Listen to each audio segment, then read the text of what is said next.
Oh. Sige po, ano po ang panawagan niyo po sa kumpanya? Unang-una,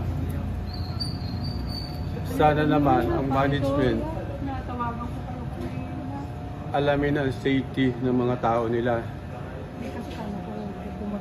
Yung anak ko namatay. Bago yon, ako 22 years din sa planta. Alam ko ang safety ng mga empleyado. Lahat nag-undergo ng training, first aid, fire drill, may mga competition kaming ginagawa para lahat ng empleyado ay may kaalaman sa fire at saka sa safety. Ngayon, yung bagong kumpanya ay kumuha ng mga bagong fireman na which walang training. Walang training pa. Bukod sa ron, yung anak ko nagrereklamo na din. Simula ng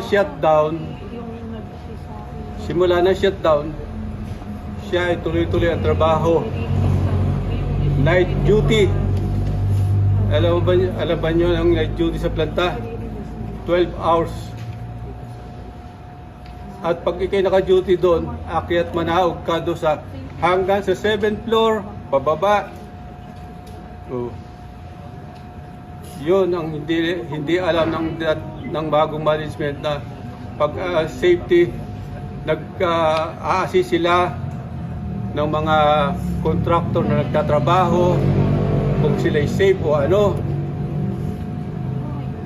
At bago magtrabaho naman yung mga yun, kumukuha muna sa kanila ng permit. Ay kung sila ay iilan lang, tapos ang mga kasama pa niya ay hindi well-trained. Oh. Yung anak ko ay 2018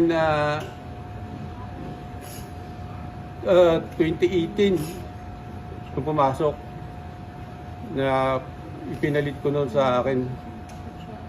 Na alang pagkakaintindi ko ay mapapaganda siya dahil maganda ang takbo ng planta noon. Lahat ay may training. Siya ay